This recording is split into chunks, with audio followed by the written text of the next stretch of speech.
struggles.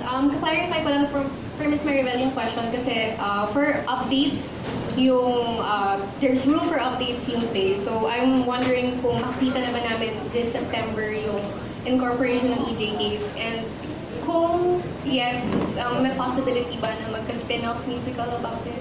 About EJ.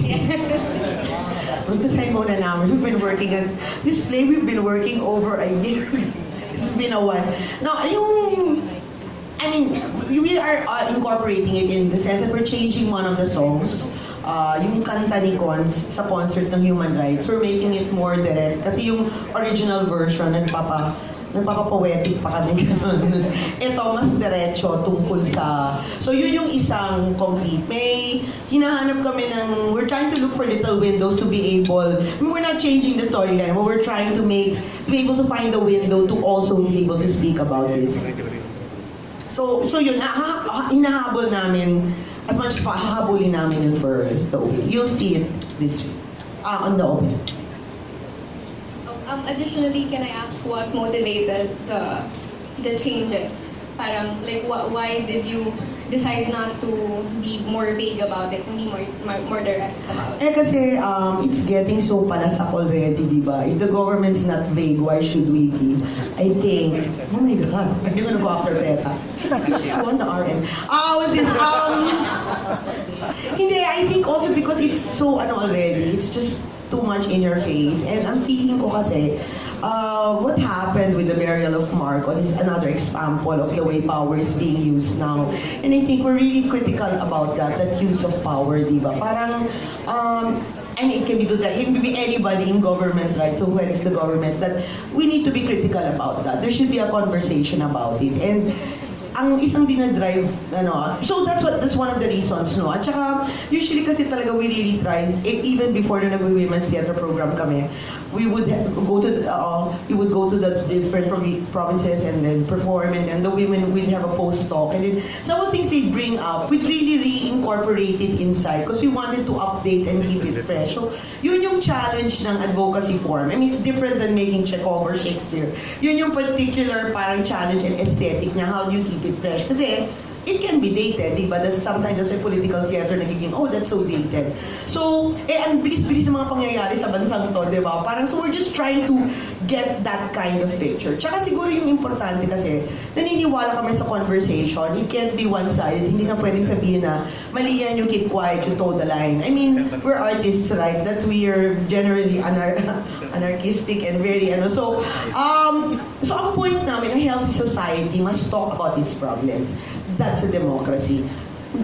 The last I heard, we were a democracy, right? So dapat magkaroon ng ganung klaseng conversation at hindi dapat magkaroon ng takot to ask those questions kasi dapat that democratic moment, that time to talk, yan ang nagpo-push forward sa atin maging better people and a better country. Kasi we're all part of this country, not just the 16 million who voted for him. And I think that we have a right, that's a right to assert that. Diba? That's why, so like I said, the last I heard, we were a democracy. And therefore, our rights and our right to speak, hindi namin tinatawag na ibagsak, or it's push the conversation. Diba? Get educated. No, open up your mind to the different discourses and try to understand it in a more sensible, less emotional kind of way. At yun yung hopefully ginagawa namin dun sa proseso dito at pagpunta, di ba? I mean, our members are different. They have different opinions, di ba? But as artists, we group together and form set of beliefs, yung parang ganon, or ideas that we wanna push to. We don't shove it down, Iba-iba yung pag-iisip ng mga tao dito. Pero meron mga bagay na pinaniniwalaan namin, pinaglalaban namin. Yeah, thank you po. Ayan. Kayo po. Hi, Rosel Rosario from Wasa, Pilipinas. Yung pong pinakita nyo kanina, which part po yun? Sa unahan po ba yun? Sa gitna? Ano pong eksena yun? Scene 3. Actually, yung isang mahabang eksena, kasi hindi po kami kakasya dito. Yung sinasabi niyang conversation ng laptops, that's how the play begins. It's 14 pages. Okay. It's over 10. Kaya lang, it's really a big scene of people dancing and moving. Hindi po namin magagawa dito. So yun, ini-establish niya yung trolls. Tapos ito, yung scene na uuwi si Hex sa bahay niya at andun ang mama niya. So there's really, parang siguro Lisa, there's like two lines here. Lisa will explain. Hindi, what were you about to say there? So dalawa nga yung lines. So mayroon yung tungkol doon sa mundo ng mga trolls and commenters that we call them. And yung nga yung linya na ito yung personal life ng isa sa mga trolls. Ayun. So yung nakita ninyo, yung personal life ng isa sa mga trolls. Okay. Kasi po, yung kanina, kasi sabi kasi kanina ni Ma'am, yung mga parang laptop, battle of the laptops, di ba? Parang mas interested ako na panoorin yung ganung eksena. Instead yung parang pinakita niyo today, kasi parang it's not really that, hindi malaki ang impact. For me. Kasi parang napaka-simple lang niya. Pero kung yung pinakita niya kanina is yung gano'n, yung may technology na kasama, o kaya mobile phones, gano'n, parang mas nakaka-relate siguro ang millennials for that particular scene.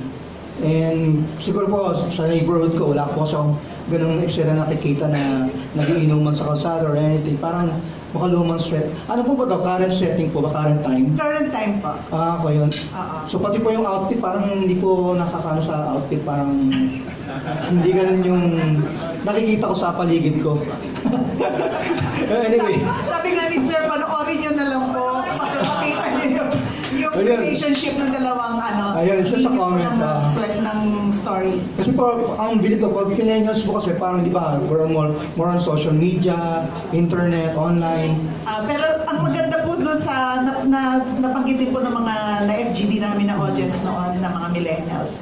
Nakita nila na, kumbaga, tao rin po itong mga, kumbaga, kailangan natin ibalik yung pagiging tao ng mga trolls. So, ito yung buhay niya, ito yung pinagdaanan niya. So, pero nabagit nyo naman po na ang unang eksena nga po is parang yung sa laptop. So, parang, yung makukuha nyo agad yung interest. Yun ang po ang pinaka-importante. Salamat. Hindi pa po ito yung... Hindi pa yun. Hindi pa po ito. Kasi po ang tawag dito excerpt. So, sa September 2, naintindihan ko po, pero yung excerpt nga po, parang mahina yung impact. sige. Yun ang comment. Thank you. Noted po. Huwag po kayong mag-alala, lalabas pa yung dragon. Ayan. Kayo po.